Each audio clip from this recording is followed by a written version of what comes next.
yicaye agukorebo wakuzunguze agira ate cyangwa weho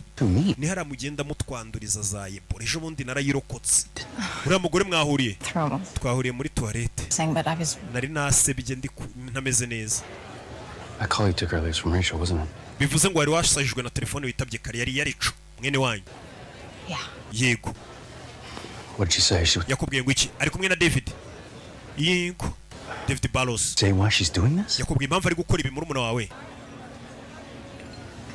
wapi yahishe umugabo tuhamagara FBI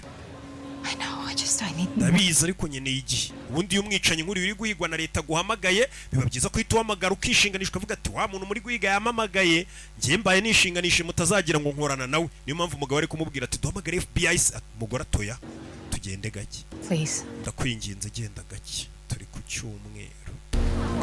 ntako nino wa mugore ya Jano ni Gertrude Payne umukirekazi Imana yatwihereye ya Jano bigenze bite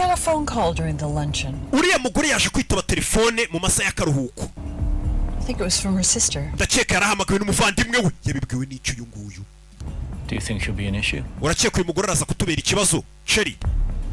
new husband, a baby on the way, and uyu mugore afite umugabo mushya aratwita aritegura kubyara a fully funded program to porogaramu ye nyishoyemo amafaranga menshi buri agiye gugira muri ayo mafaranga nciye muri porogaramu ye occupied. araza kubahuze I don't think she ndakeka uyu ntago ari buduteze ikibazo mama we uyu mugore akorana na cyacicanye twabonye aba bose nabari kugenda kuri David Barros nari amafaranga batanze muri porogaramu yuriya mugore uyu Cherry wahoze ari umugore wa David Barros ni mu rwego rwo kugira ngo bamurangaza bahugiye mu zindi porogaramu ntabateze ikibazo ese ni iki kibazo yabateza niyo mpamvu ndi hano Barros bimeze bite